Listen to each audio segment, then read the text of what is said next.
Hello friends, welcome back to my channel. ఇది పచ్చి అరటికాయ ఫ్రై ఫ్రెండ్స్. చూడండి, ఏం లేదు, ఆయిల్లో మనము కొంచెం వీటికి ఆయిల్ ఎక్కువ పడుతుంది ఫ్రెండ్స్, ఎందుకంటే ఇవి అతుక్కుంటూ ఉంటాయి, అలాగే కొంచెం పీలుస్తాయి కూడా. కొంచెం బాగా బ్రౌనిష్ కలర్ వచ్చే వరకు మనం ఫ్రై చేసుకోవాలి. కొంచెం ఆయిల్లో వీటిని కడిగి కట్ చేసి కొంచెం అల్లం వెల్లుల్లి పేస్ట్ వేసాను.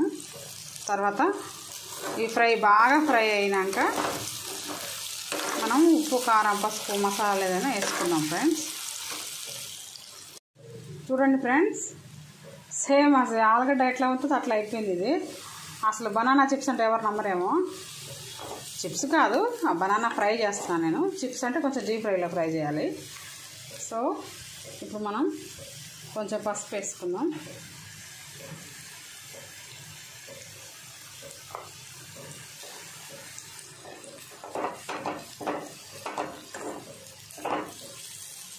అలాగే ఒక 1 స్పూను కారం కూడా వేసుకుందాం ఫ్రెండ్స్. నేను ఒక 3 బనానా మాత్రమే తీసుకున్నాను. బనానా ఫ్రై చేస్తున్నాను. ఈ స్నాక్స్ లాగా కూడా తినొచ్చు, పిల్లలకి బాగుంటుంది. రైస్లోకి, చపాతీలోకి, దేంట్లోకైనా కూడా తినొచ్చు. చూడండి ఫ్రెండ్స్, అచ్చం మన ఆలు ఫ్రై చేస్తే ఎట్లయితుంది అట్లా అయింది. ఇది పిల్లలకి బాక్స్లో బాగుంటుందని నేను రైస్లోకి చేస్తున్నాను. ఇప్పుడు పసుపును, కారం వేసాం కదా, కొంచెం ఉప్పు కూడా నేను వేసాను ఫ్రెండ్స్, స్కిప్ అయింది. అలాగే కొంచెం ధనియాల పొడి కూడా వేస్తున్నాను, గరం మసాలా, అవి కలిపి ఉంటుంది. సో మీకు ఏమేమి కావాలో మీరు వేసుకోండి మసాలాలు. కానీ ఇది ఒక్కసారి ఎప్పుడైనా ట్రై చేసి చూడండి ఫ్రెండ్స్.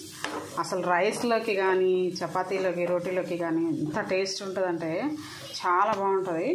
మా పిల్లలకైతే నేను రాగి రొట్టెలు చేశాను, రాగి పిండితో రొట్టెలు చేశాను.